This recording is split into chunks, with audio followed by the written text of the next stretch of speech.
I'm delighted to be here, Daji. It's such a pleasure. Thank you for inviting me here. Thank you, Ashwin. Thank you for being here at Kanha. It's such a joy to have you here. And what a lovely place this is. I mean, besides the 300,000 trees that have got planted here, besides the amazing infrastructure, but I think the vibration of Kanha is about you, Daji. It's not about me. It's about all of us that Such beautiful contribute. vibes. See, one ring cannot contribute vibration in a temple. Yeah. There are multiple bells that come together. Yeah. To some, it may sound like a noise. Absolutely. And to some, it will be a music to ears, to awaken. Right. So the vibration that is created here, Yes. I think it has only one purpose. My dream is that whosoever may enter this ashram should be in a position to feel that call for the inner awakening. See? And further, if they keep visiting again and again, and this atmosphere should nourish them to that level of liberation at least. No, but let me tell you, I've been here for all of maybe 1 hour or 1.5 hours. I've had a chance to spend half an hour with you before I walked into the studio. And let me tell you, I am by nature a restless individual. And my mind is always running. But I'm feeling a strange sense of calm, peace, which is very unlike Ashwin Samgi. So I'm just wondering what is going on. Well, you'll come to know at the end of the interview. At the end of this interview. Wonderful. What I wanted to actually start out with was, as a storyteller, I'm always looking for stories. And sometimes, as luck would have it, we don't have to search for the stories. The stories seem to search for us. Correct. Eyes are needed. Yeah. So yours is one fascinating tale. A Gujarati pharmacist, correct me if I'm wrong, pharmacist from New York, Kamlesh Patel's transforms into Daji. Tell us a little bit. Tell us a little bit about this journey. What made this happen? Well, before I became a pharmacist, I was a farmer. Okay. And walking in dust of my village, Kalla.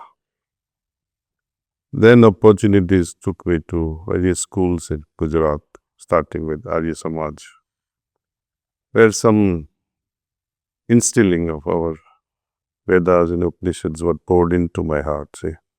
Then came the time of Swami Vivekananda and his great guru, Paramahansa, Sri Ramakrishna. They bowled me completely. Without him, I don't think I can safely say and confidently say that I can enter into spirituality. Their role was paramount. Anything that I can remember now, that each time I read Ramakrishna's gospel, I was very young then, maybe 10 or so, I would cry like a child and request, where are you? Please help and come be with me. And I may not be Vivekananda, but I have a craving. Please teach me. So this attitude was there from very early age. But I had no solution until I came at the feet of Ramchandra of Shahjahanpur. It turned everything into such a glorious spot for me. And in him I found Ramakrishna. Now I don't regret. And in fact, in very first initiatory sittings that I received, she was a very humble lady from Marwadi family. Very humble, very pious, who didn't study much. She was one of the trainers of the system. We call them preceptors. She was prepared by Ramchandraji himself. So I didn't have to go to Babuji, my guru, to have initiation. But he had, because of these trainers, made our lives easier. That whatever I can do, these trainers can also do. Wow. Right. So I went to her, had initiatory sittings from her. The very first sitting, it transported me to a different dimension altogether. I wasn't there. I was, as they say in quantum, particle became white. Zap, you are gone. And in that void, I felt the presence of Ramakrishna Paramahamsa. I can see only his hand like this, golden glow on his hand, and some faint around his face. Raising hand, not many words. That's all. Giving a green signal, go ahead. This is the path for you. That was my feeling at that time. See, and I have not stopped after that. Journey continued. It was everything on full swing from that day onward. And I was moved to tears. My preceptor also was moved to tears and said, wow.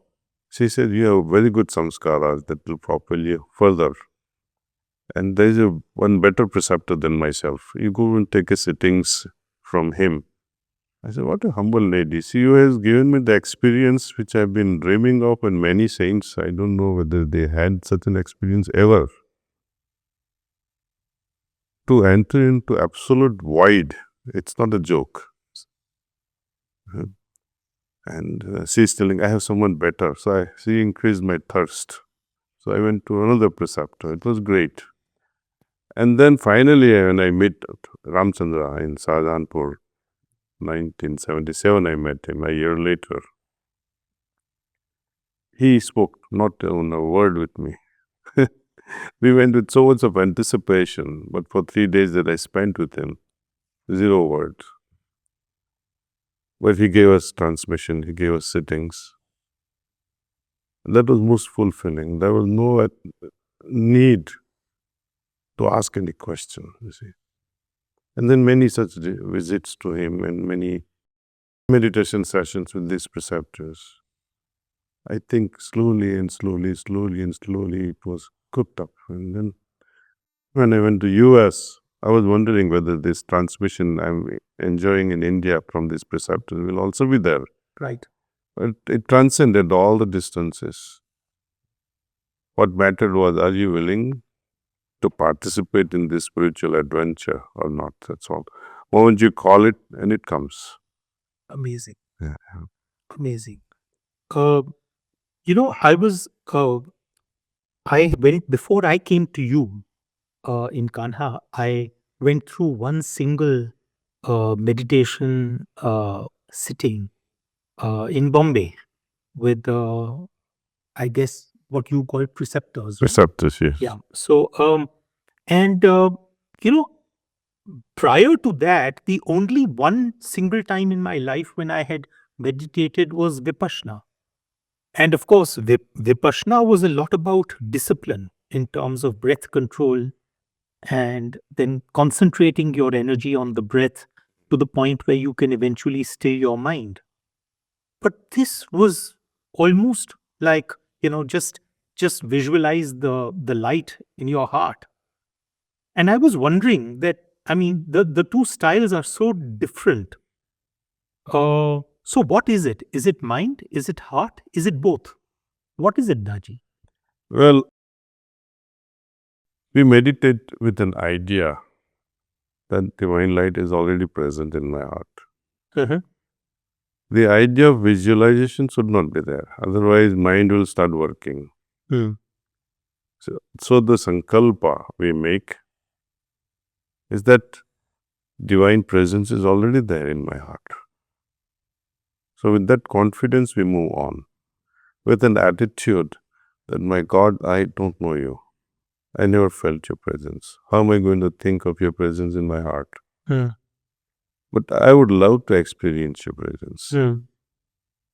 I have no conditions that you look like this. So the idea of visualization must disappear from our mind.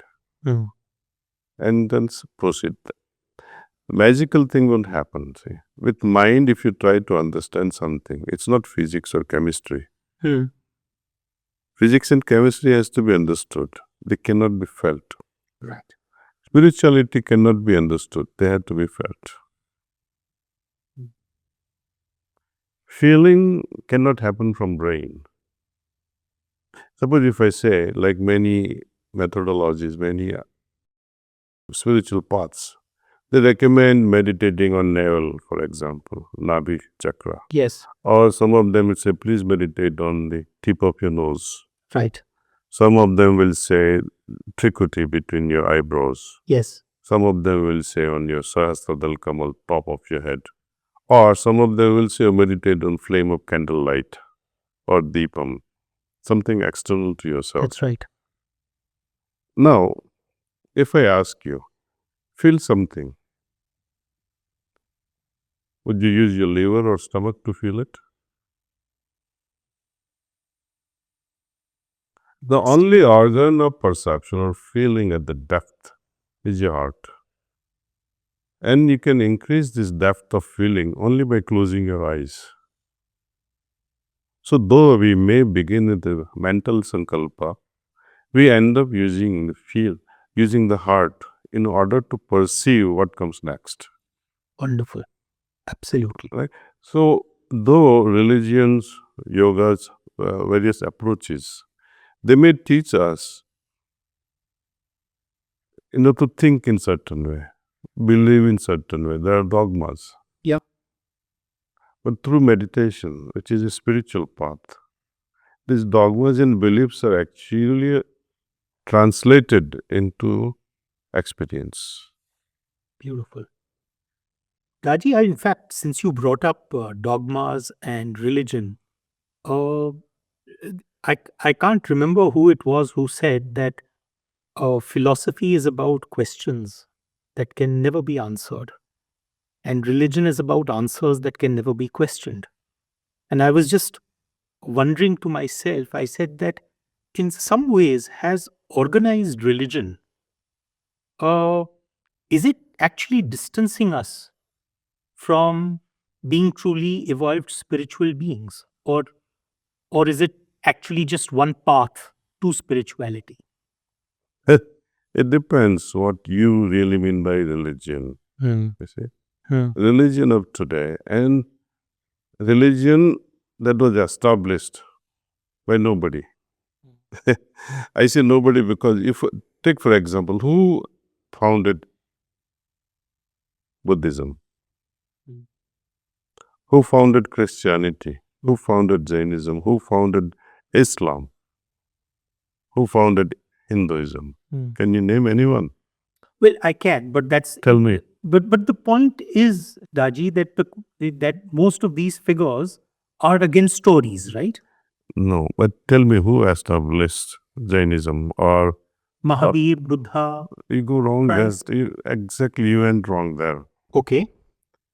Lord Jesus Christ himself was not Christian. Mm-hmm. That's right. He was a Jew. Correct. What became after him after his death is Christianity. Right. His followers made it, not him. Yes. Islam also was not established by Prophet Muhammad. What became after him by Was his Islam. enthusiasts. Same thing with Buddhism. Buddha was not a Buddhist.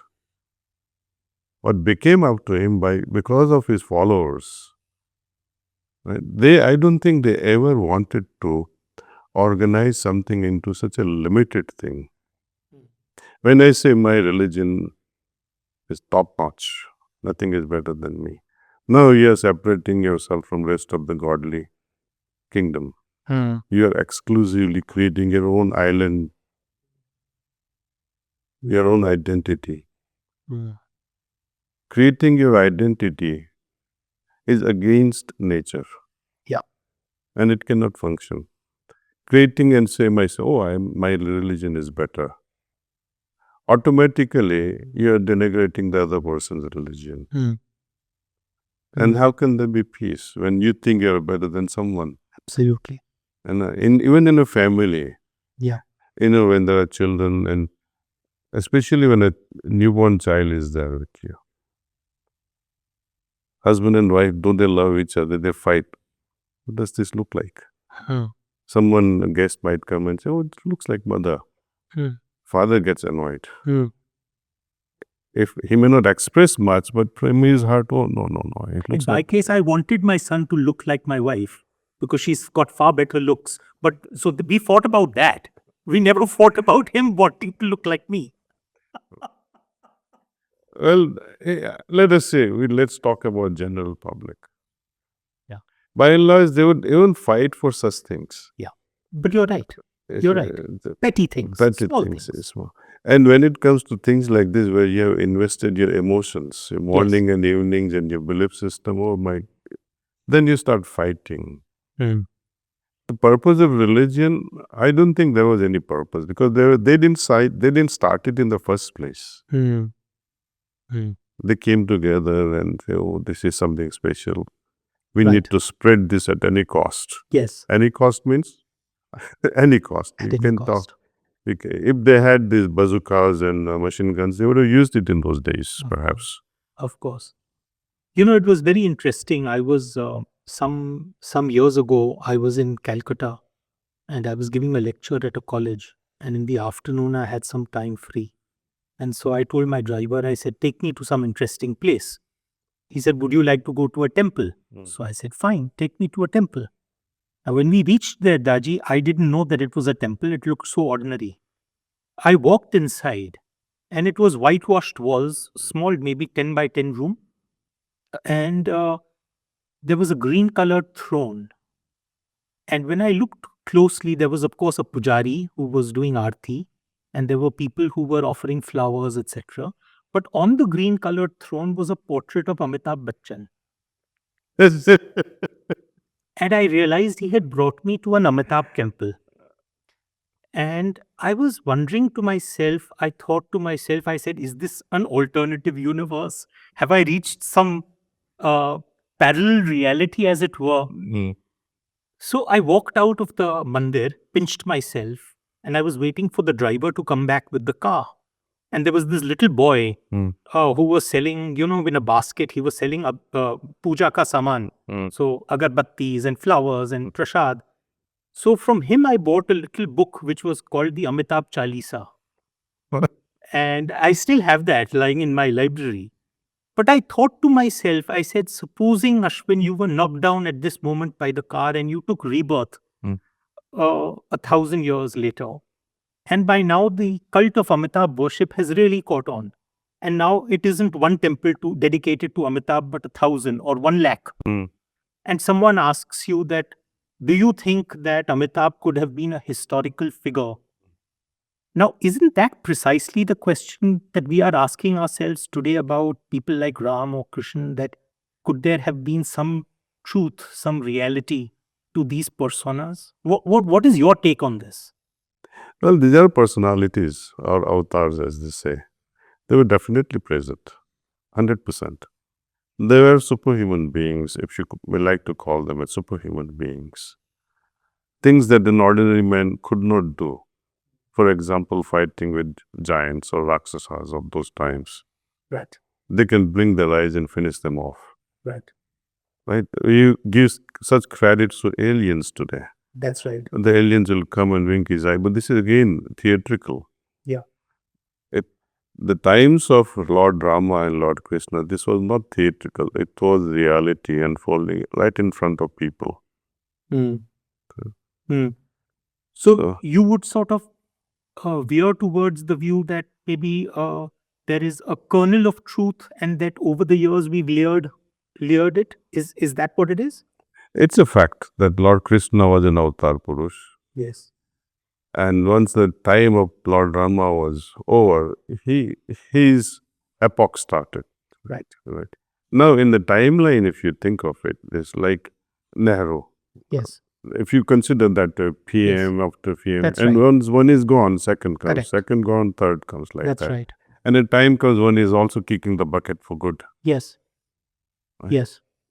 So in such scenarios, you see, when Lord Rama's role was over, and that was completed almost after 5,000 years after his birth, he continued and he remained as a functionary. Right? Then came Lord Krishna's time, whose epoch still continues until the next avatar might take a birth. So it was the writer C.S. Lewis who said that a myth is a lie that reveals a truth. So he was, I guess, to a certain extent talking about a deeper truth that our myths convey to us.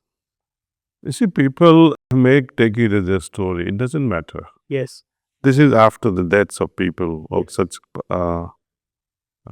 dimensions. Whether you take it as a reality or a mere story, it doesn't matter. Doesn't matter It doesn't matter now. now.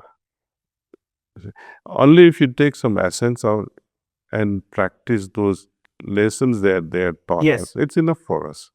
They had no idea that people will worship. They didn't want people to worship them. All of them want that the public in general should follow what their teachings are, what they said.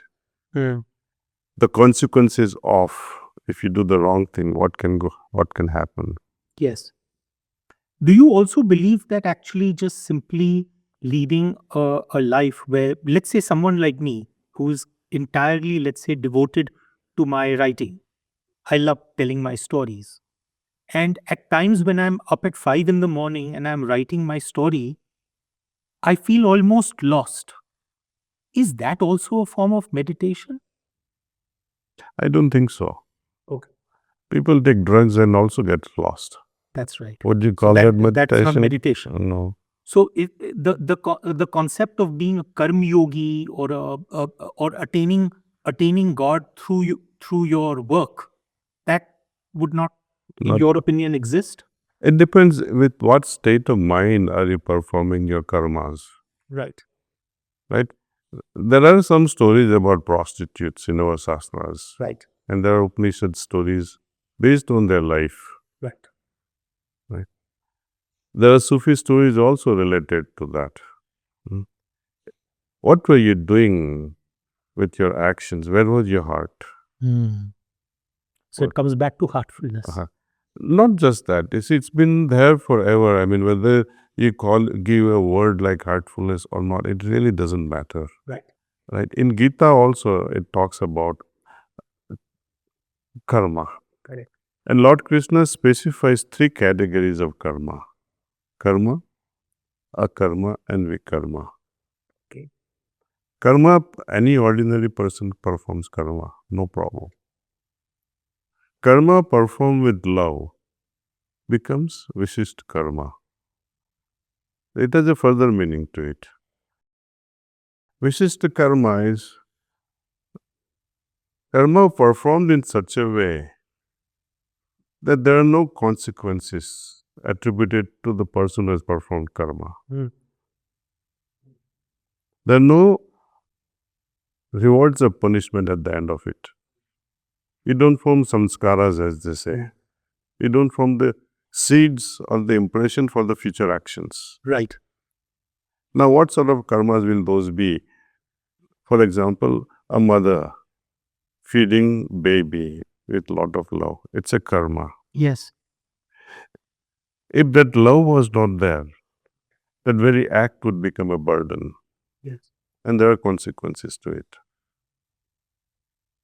If it is done with love, it just passes on. See, there are no karma phalas involved in all these things. Suppose if your wife Anu tells you, Ashwin, wake up, baby is crying. Go feed the baby. So you'll go and pick up milk from the refrigerator, warm it up, and if she does this for 2-3 nights, what would you do to her? Yeah, I must admit that I rarely ever got up by No, suppose if having- she had done this for 3-4 nights, 2 o'clock in the morning. Yeah. You would get mad. Why are you troubling me with all this? So, though you may perform karma, but you remember it. Mothers don't remember because that involvement of love element is in the picture. Understood. So, karma plus Vishishta karma, which is endowed with love, becomes akarma. Akarma means karma performed as if it is not performed. Yes. Wonderful. And doing this way, you are elevating yourself to next level of sthita pragya. And Lord Krishna defines the highest state, that you are leading a life like a lotus flower, unaffected by the surroundings. It doesn't matter what mother-in-law says or father-in-law says. Mother does the duty of feeding the baby with a lot of love. The whole world can go crazy, but I'm busy with this. And so many other activities. Yes. You involve God into this picture, it will further enhance the quality of that love. Someone's mother is so devoted, doing her work with a lot of love. Now, if you bring in divine principle into it, Hindi में बोलते हैं ना, सोने में सुगंध आ जाएगा. Correct. Like that. So it will add further fragrance to such upbringing of a child. Because now you're creating different vibratory levels. Understood. You're tapping into unknown. You're tapping into quantum. Understood. I was just related to this. I was wondering that, I mean, as a person who has now for the last 13, 14 years, I've been writing the stories that I do. And I'm always fascinated by connections, the connections that exist between historical, mythological, theological, spiritual. And I'm always looking for those connections. In fact, my very first book, The Rosabal Line, I talked about the possibility that I was fascinated by the word Abraham and the fact that you could take A out of Abraham and put it at the end and it became Brahma. And the fact that Abraham's wife was someone called Sarah and Brahma's consort is Saraswati. Or the fact that you have a trinity of Brahma, Vishnu, Mahesh and a trinity of Lakshmi, Saraswati, Kali. When you overlap these two, you could land up with a six-pointed star. I find connections across religions. We don't like to talk about them because it's politically incorrect, probably, to talk about them. But when there is so much in common between different religious paths, why do we have so much strife? Why do we have so much religious strife? There is no answer to this. Why? Because this why is known to everyone. See, the six-pointed thing you talked about is a David star in Judaism, right? So if you read Quran, La ilaha illallah Muhammadur Rasulullah, and you read Rigved's first sloka. That's right. That's I mean, right. there is, and this is also the first. So we have a lot of commonality. And if you look at them, what is the most ancient? I could not borrow something from, let us say, mindfulness of this today's. Right? Mindfulness is relatively new today, though its roots are there in Buddhism. The roots of Buddhism are in Hinduism. So I cannot say mindfulness is derived from Hinduism. People will say, what are you talking about? Mindfulness is the newest, latest thing in the world. That's right. And heartfulness is the most recent one. Absolutely. But the roots of all these things, they lie in the core of these Vedas and Upanishads. It's the most ancient. Jainism, some people say it is older than Vedas. It's a debatable thing, see. But their philosophies, they cross each other. Same thing with the principles of Gita and the teachings of Christianity. They all exactly meet. Yeah, I was reading, for example, the Sermon on the Mount is very similar to many of the teachings that you find in Buddhism. So, I mean, frankly, you don't even need to look very deep. It's almost there at the surface. So for the life of me, I cannot understand, Daji, that why should there be religious strife? What is there to fight about if the source is common, if the origins are common? But who will convince whom? And I think we should not worry about all these things. Okay. Because you can never convince anyone about your belief system. Right. Even let us see, you have taken a stand on quantum. And some other scientist there who is not willing to believe in your theory. Yes. What are you going to do? Yeah.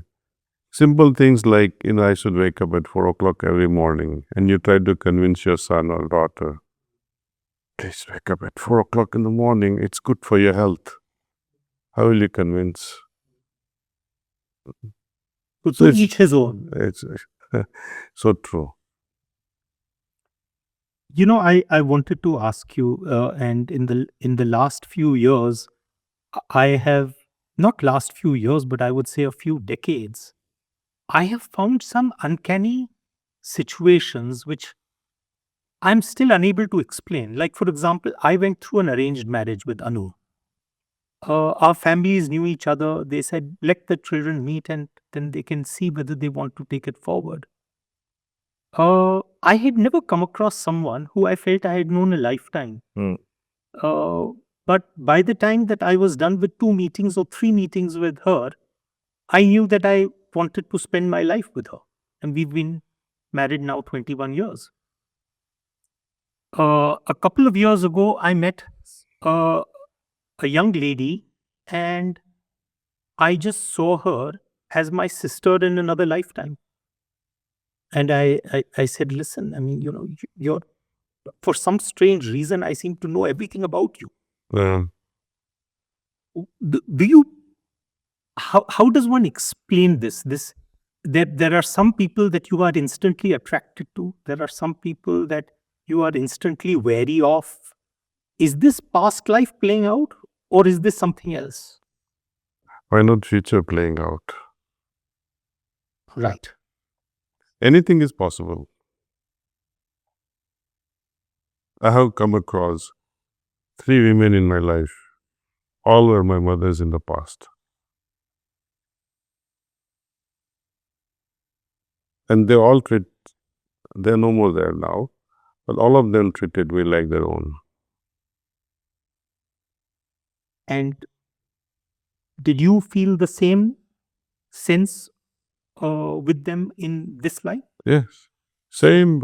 The same sort of Exactly. emotions? Same emotionally, even much more than my present mother. Incredible. Incredible. Yeah. Also, something of the future also. Okay. You may not have any past relation, but this person will cross my path in the future as my very dear one. Yes. So that is also possible. That is We also are possible. always hung down to the past. Yeah. What about the future? That's right. Yeah, we are on a continuum, right? Continuum, yeah. A continuum of quantum possibilities. And time will come when the roads will cross, maybe in a different form. Yeah. In the sense that I may be in a different life from today. I'll be dead. Maybe 300 years later, I'll be meeting that person. And sure, that person would meet. Yeah. Which brings me to another question, really, that now physics is telling us that the past, present, future is all existing simultaneously. Okay. At a rational level, I find it difficult to absorb that, because I'm like, how is that possible? Because we are used to sequential time, but actually in both Hinduism, Buddhism, we always treated time almost as cyclical. I mean, my book Kal Chakra, Kal, time, Chakra, wheel.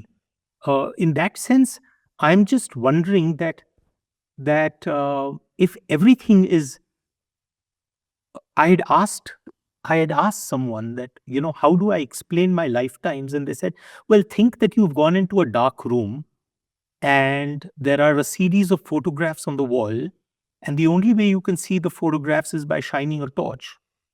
But the torch can only illuminate one photograph at a time. But does that mean that all the photographs are not there? They are all there. They're all there. But it's just that your consciousness is on that one particular photograph. Correct. I understand that theoretically, Daji, but I don't understand this at an experiential level. Could you possibly shed that torchlight a little bit on this? Well, you have to. That's what they call enlightenment. See, when that happens, the entire room is lit. My entire existence is lit. My existence means what I was in the past, what I will be in the future, what I am now. The entire spectrum is shining in front of you. That is the moment of enlightenment. Right? Now, how many of us are able to see this entire spectrum? Okay? And even to call this existence as the spectrum is also an insult to the actual phenomena. Okay. This brings us to, I think, I will recall something very profound which my Adi Guru said. He said, Atman is divisible. Okay. To a firm believer of Vedas and Upanishads, this will create indigestion. Okay. Because they say Atman is not divisible. It cannot be cut. It cannot be destroyed. I'm not talking of destruction. My Guruji talks about divisibility of an Atman. See, for an argument's sake, again, to make you understand logically, weren't we part and parcel of that one entire thing, one completeness which existed before the creation came into play? Can you go back logically? That we were one into something. Yeah. Well, I mean, physics is saying that there was a Big Bang and that we came from a single point, but it always raises the question, what was there before the Big Bang? So I think that, I don't know whether that's what you're alluding to. That is exactly what I'm saying. That singularity. That singularity. So it was, everything was one. If divisibility was possible then, Yes. what prevents further divisibility of Absolutely. a soul, right? Absolutely. And the sloka again gives a hint. When there is completeness, punyavadam punya, no? If you add something to that completeness, what will happen to that completeness? It remains complete. Absolutely. If you remove something from that completeness, it's still complete. Yeah. So that sloka is very potent and very, it conveys everything about existence. You could have been a Swami Vivekananda. He may be in a brighter world, but he can choose, he can divide his soul and say, I'll be born in Los Angeles, I can be in Ghaziabad, and still continue to do the work. The guy in Los Angeles and guy in Ghaziabad may not know at physical level. Yes. But the guy who has made himself divisible, he would know I am in two places. Yes. And why would he do? Why would he divide himself and say, you go one here, you go to another planet perhaps? So it is only to harness something further so they can evolve. More and more experiences, more and more shifts in consciousness. It adds on. So after the death of the guy who was in Ghaziabad, after the death of the person who is in Los Angeles, they need not die at the same time. When they go back to brighter world, they'll merge in the original entity. Yeah. And that's how they become potent, more and more potent. Amazing. In fact, I remember reading about this in autobiography of a yogi. Paramahans Yoganand experienced this where his guru was at multiple places. And he was wondering as to how his Guruji had got there. I see. In all, and probably it was, again, going back to this, that if Atma is divisible indeed, then why isn't it possible to be there simultaneously at so many physical locations?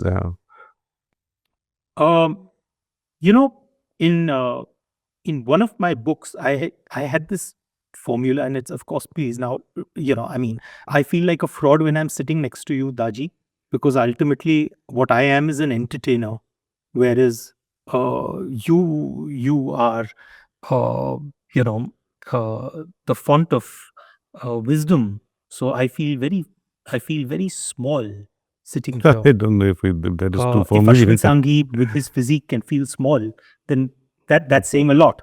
But in one of my books, I remember writing that G is equal to infinity minus K. That G is what we attribute to God.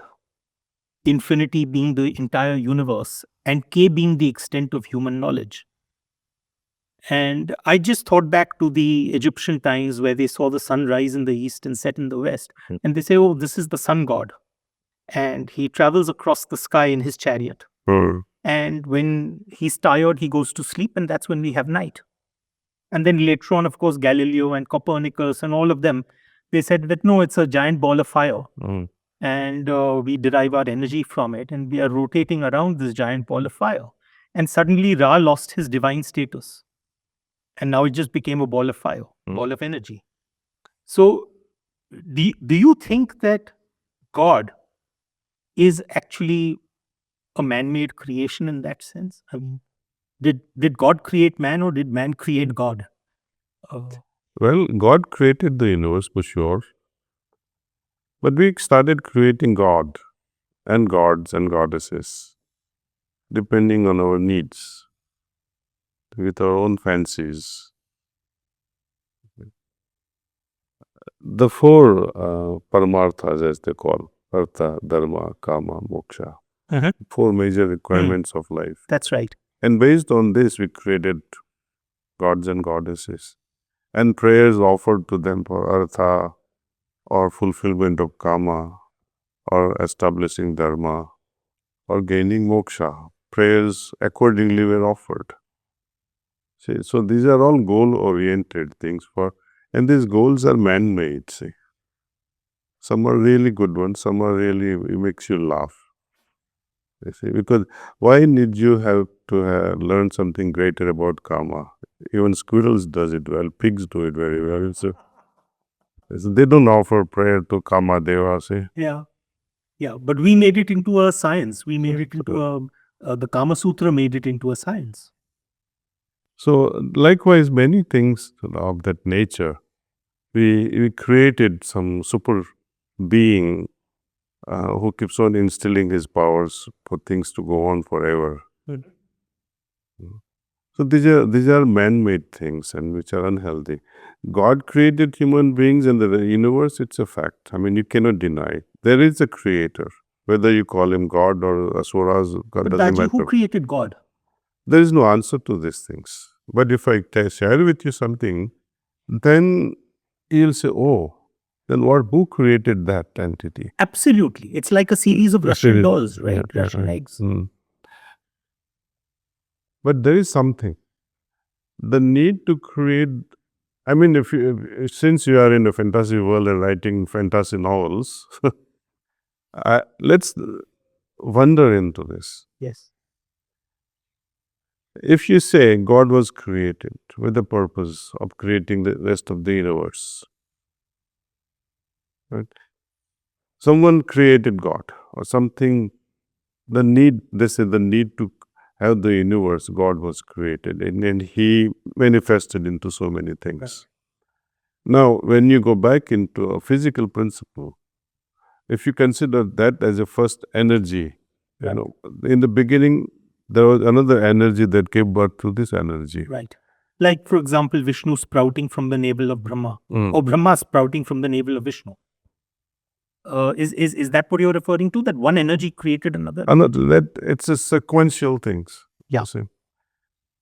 In spirituality, through meditation, when we study this chakra system and actually go through this chakra experiences like one after the other, the shifts in consciousness will tell us about the whole journey. It will also tell us about the creation. Sure. This only can be experienced. That when you say, okay, I am here. Yes. What happens to an individual when he attains moksha? Right. Right? So it's a feeling that will arise, and certain level of vibrations will also be created in your body. Chakras, some chakras will be activated. Most chakras will not be active. Okay. Because they are much higher than the state of moksha. Right. When they also get enlightened, you come to a state of Brahma. Okay. Yeah?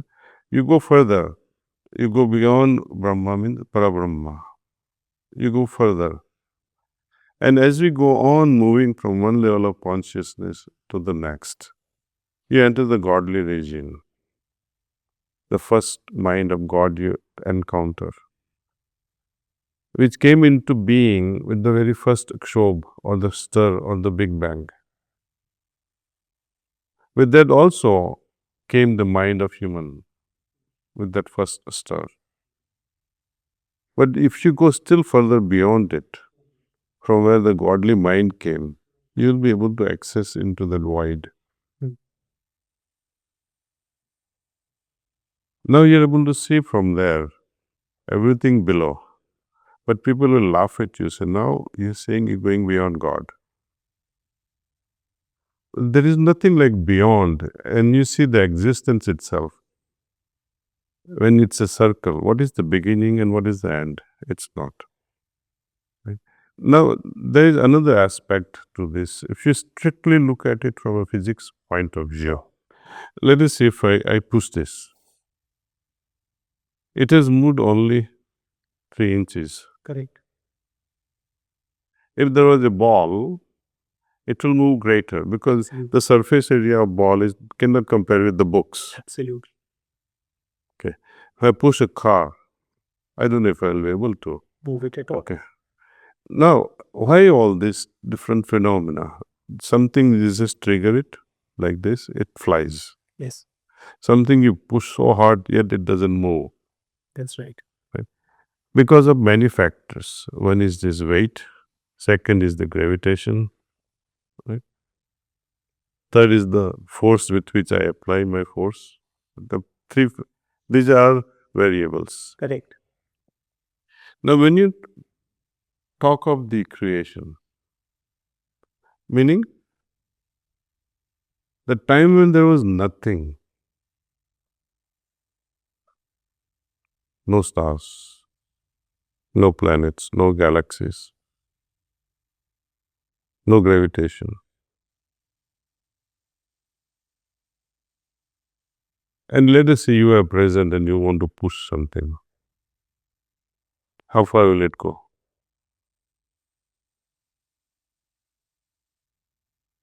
Infinity. That's what it is. So when you say first bang, it has to create infinite results because there was nothing in the first place to resist it. And then there was nothing, no stars, no luminosity. What is there in absence of luminosity? Darkness.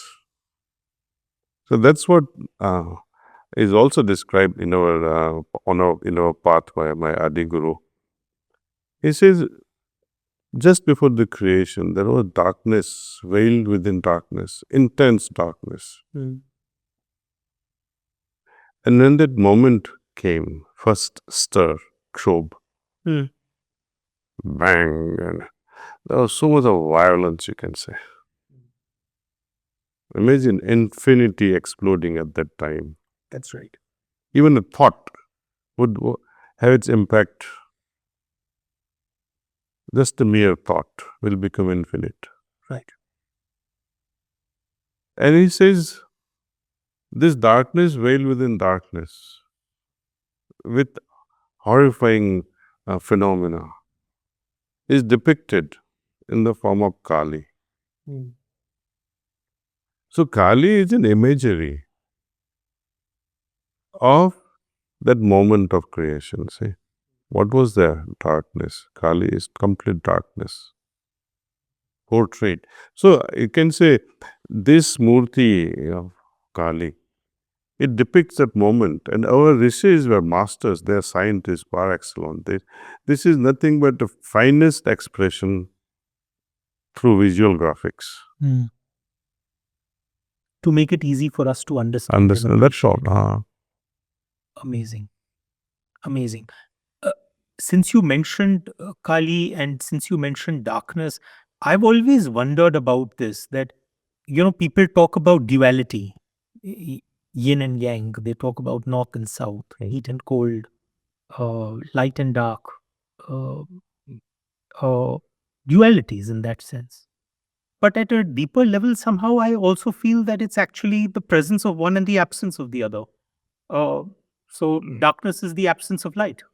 Uh, Cold is the absence of heat. I'm just wondering as to whether there is a similar sort of relationship or equation between Shiv Shakti.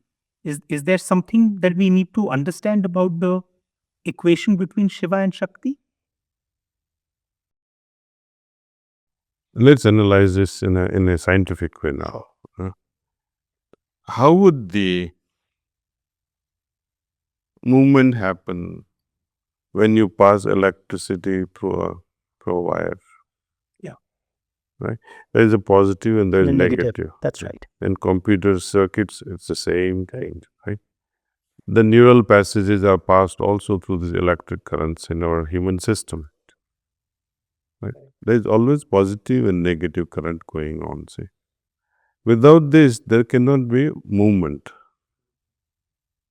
And same thing happened at the moment of creation. Prakriti was already present in the form of Kali. Purusha in the form of God was created. And thenceforth began the creation. See? So, in that sense, you're saying that the male form emerged from that female form. Much later. It's not like what Christianity says, Adam was there and he was created. And then from his rib, woman was created. Yeah. It's in Hinduism, it is the reverse. The It's the woman was reverse. first. Kali was there first. Prakriti was first. And then came God as Purusha. I love that, Taji. I could sit here and just keep listening to you. I wish I didn't have to ask you questions and I could allow you to just go on. So, coming back to the temporal world, coming back to the world we are living in today, Taji, I'm wondering that when you just pick up the paper and you read of a terror attack, you pick up the paper and you read about how extremist ideology is taking hold in different parts of the world. And what I don't know, someone like me who is an observer and tends to observe, I'm wondering that we gun down terrorists, but we don't seem to be able to have the ability to fight the ideology which created the terrorist in the first place. So, what is the solution? How are we ever going to be able to contain this virus? It will take a long time. Nature will have to intervene and bring about some changes on her own. See. Always remind yourself the promise Lord gave, Yada Yada Hi Dharmasya, Glanirabhavati Bharata. Now this Bharat then was the entire planet. Yes. Was not restricted to this. Correct. So it will happen. If things don't change in its usual manner, intervention is always there. That has always happened on this planet. And that's why so much of calamities, natural calamities will come. Your mind will just freeze, just imagining that. Atom bombs are nothing in comparison to that. One swing and the whole earth is shattered. The new creation will come. But do you want that to happen? No. Right. We are trying our best through meditation. We try to bring about some changes in some human beings. You cannot change the whole world. Often I hear stories from families, oh, my wife is not meditating, my husband is not meditating, or we both are meditating, but our children are not listening. If you cannot convince your very own children, how are you going to convince somebody in some country? Yes. So ideology to be brought about to heart of any individual, it takes a lot actually. Often it is impossible to change a mind frame of someone. Yeah. You can kill that person, but you cannot change the mind frame. Yeah, because the circuits are already established. Yes. It's almost sort of hardwired. Yeah. So best thing would be to just quietly do the work. Quietly. And do you think that a country like India has a role to play I mean, we consider ourselves to be the, almost you could say, the cradle from where a lot of these philosophies and thoughts emerged. Then, in today's modern world, do you think that India specifically has a more important and critical role towards being a moderating influence on the world? Definitely. Every geographical location has some role to play. Mm. You see, science, it emerged from the West, particularly one nation, Germany. Mm. They are the pioneers in the field of science. They are the instigators. Art is from Italy. That's right. So many countries have been endowed with certain potential by God. They are the pioneers in certain field. India also takes the cake in certain field, in spirituality. That is the dominance. And the root of all this is spiritual. Unless there is spirituality backing any country, it will be heading for the ruins. But nowadays, today, Daji, it's become almost fashionable to denigrate ourselves, to almost look down upon where we came from. True. Imagine 2000 years of slavery. Yeah. Yeah. That has made us into that, say. So, in that sense, what we need is probably another renaissance, a reawakening, as it were. It's happening. It's happening slowly and slowly. And Yes. I think a lot depends on the youth of these days. Yes. Youth today are longing to know the answers, fundamental answers. If you can convince them something about spirituality, I think they'll put us to shame. Yes. The way they will move forward after that convincing force that arises within them. Right. They will be the power force going ahead. Yes. Yes, we can change it. Yes.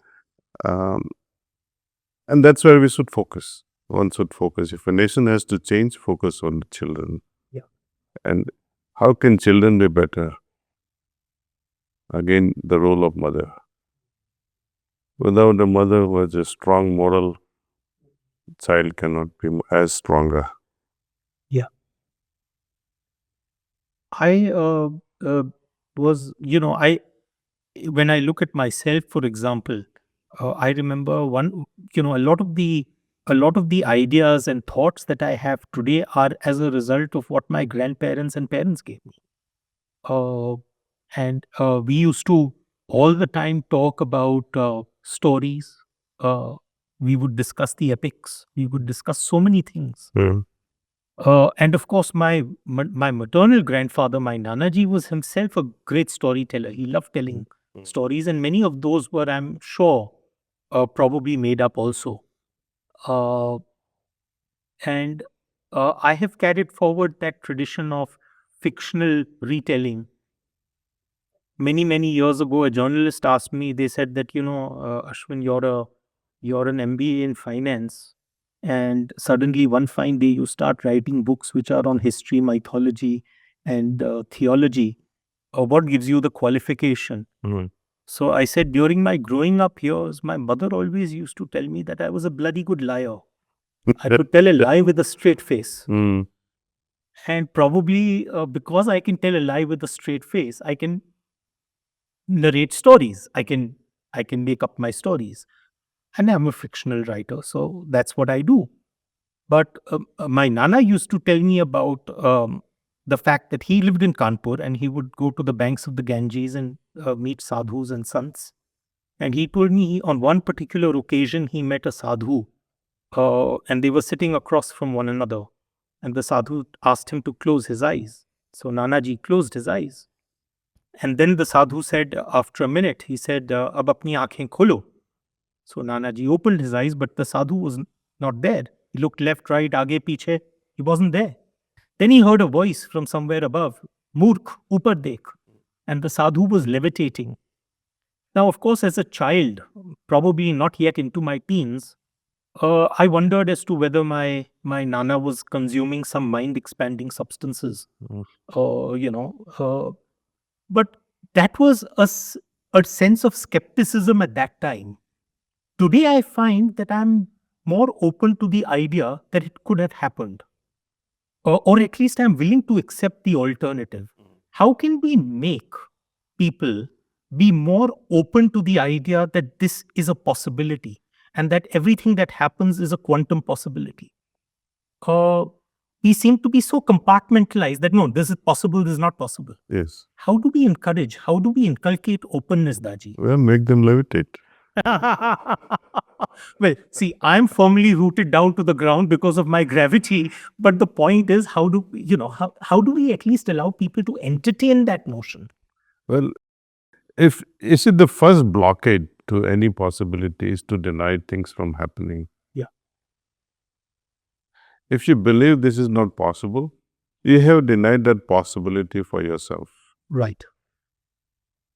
Important. Very important. Right? So if you say, I cannot become MBBS, or I cannot study finance, or I cannot do this painting, or I cannot drive, I'm afraid of driving, you won't drive.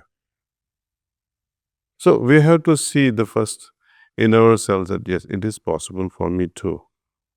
And with that, let's try and see if I can really levitate. But these are all smaller aspects when it comes to true spirituality. Right. Miracles of this nature. You chew a pan which tastes bitter.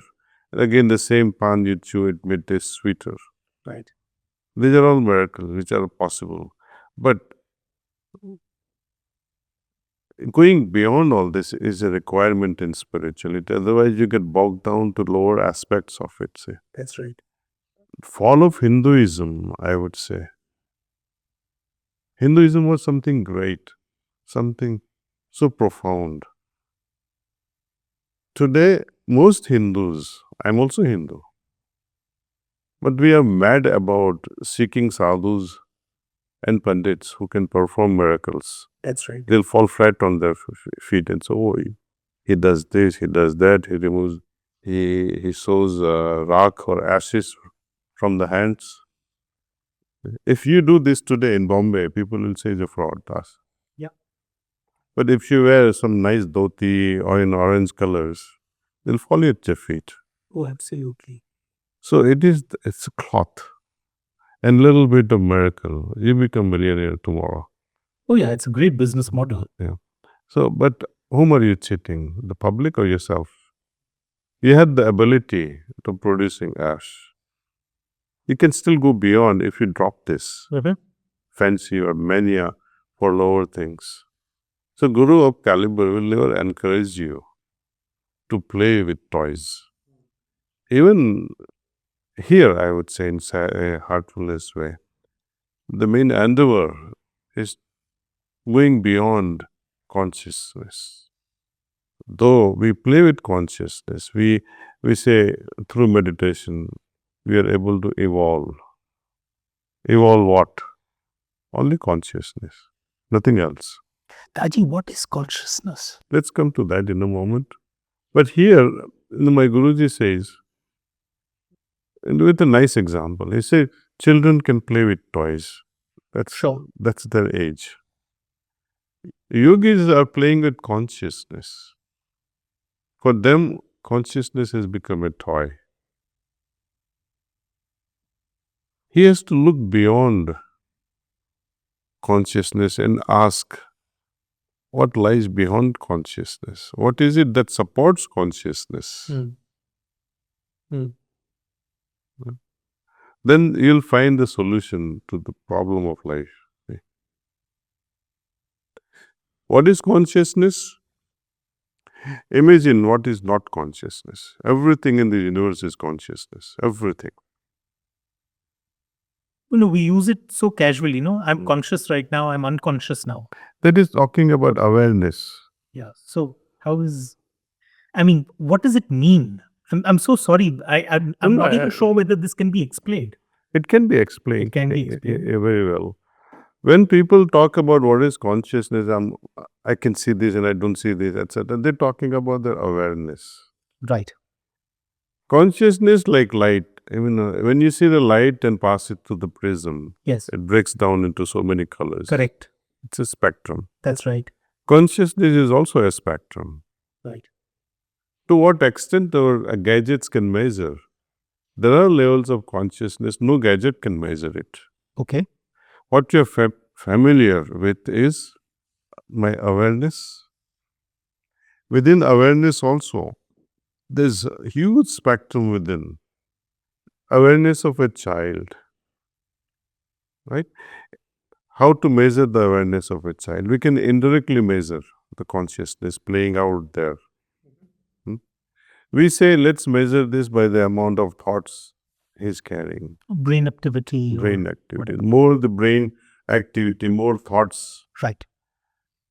Activity resulting in thoughts leading to electrical impulses. Circuits is in a high charge mode. It creates electromagnetic field, which can be measured through EEG.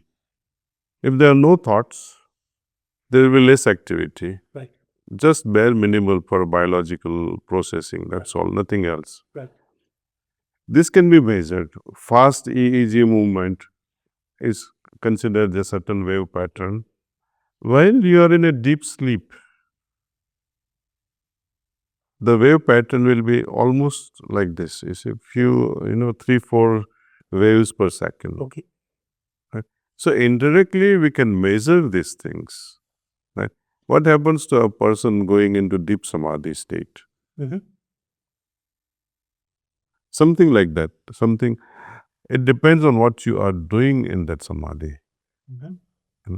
There are individuals who are fully cognizant of things around them. They're fully aware, fully absorbed within themselves. At the same time, they are 360-degree awareness.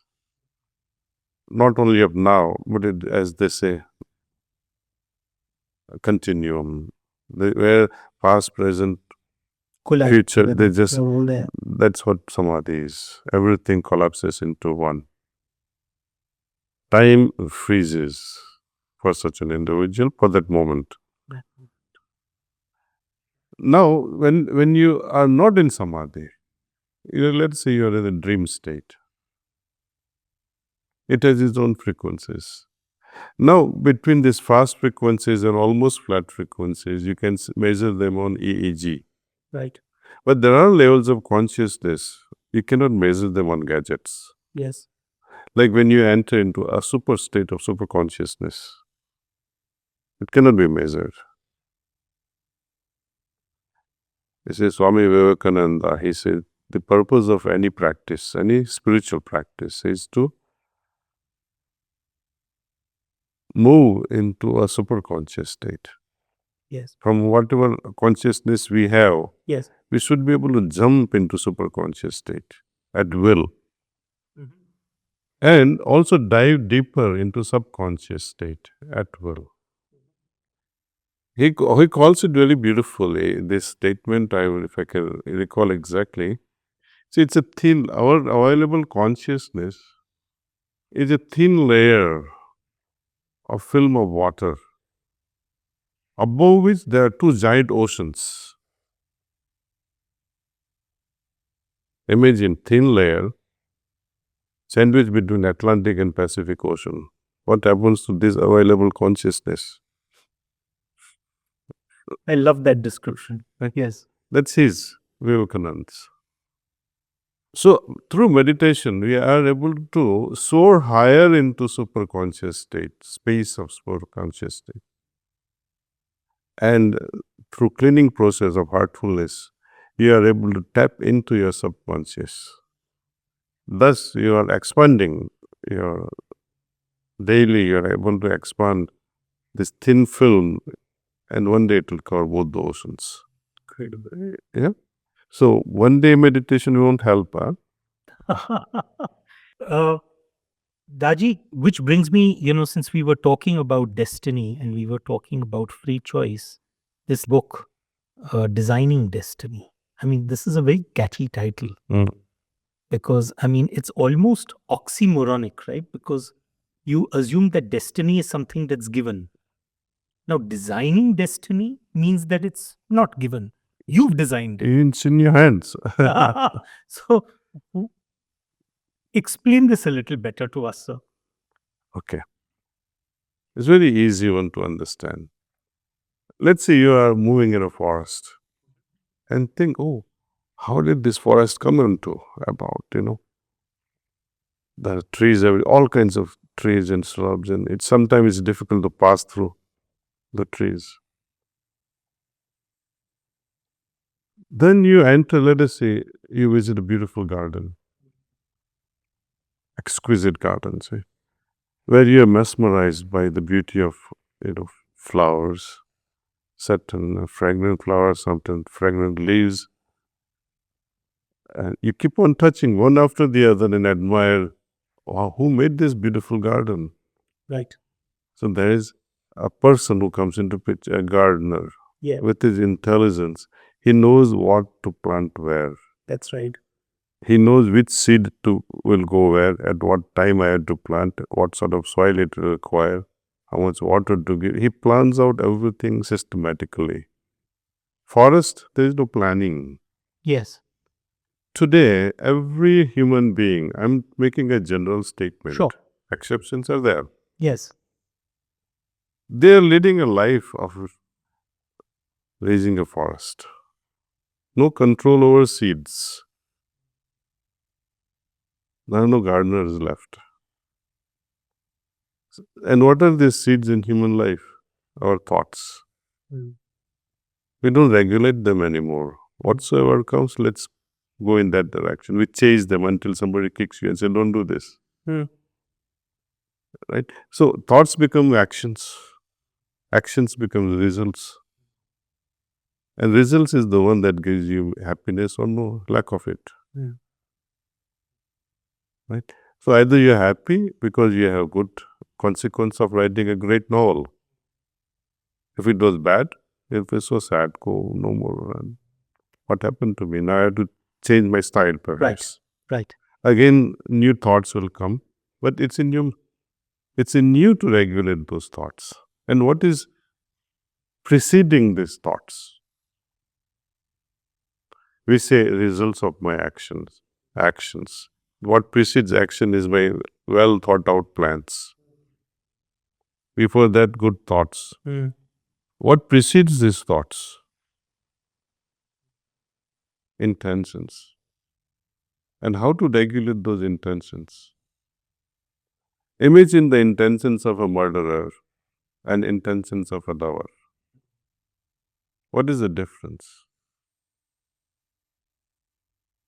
Whatever it be, they are, because of their past background, they have created liking for something that makes one a lover and another a hater. So the personality that I have created for myself, those traits will overflow in my mind as intentions. And intentions translated into thoughts, thoughts into action, actions into results.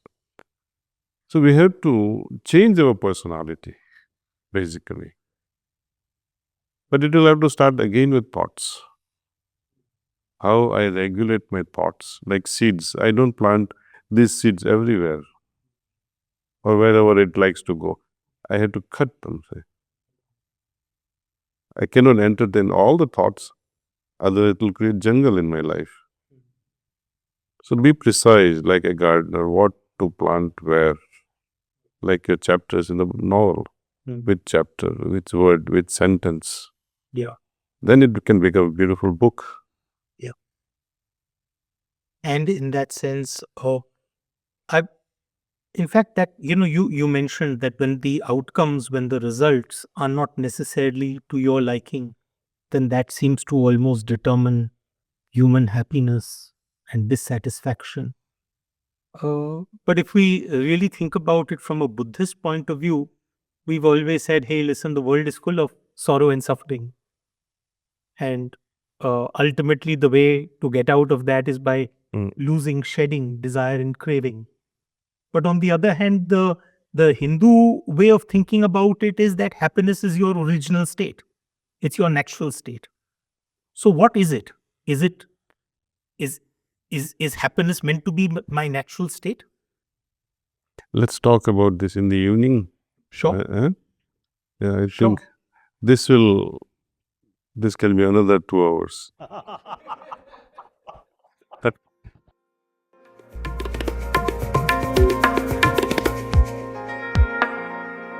So it's very simple, I think. It's very simple.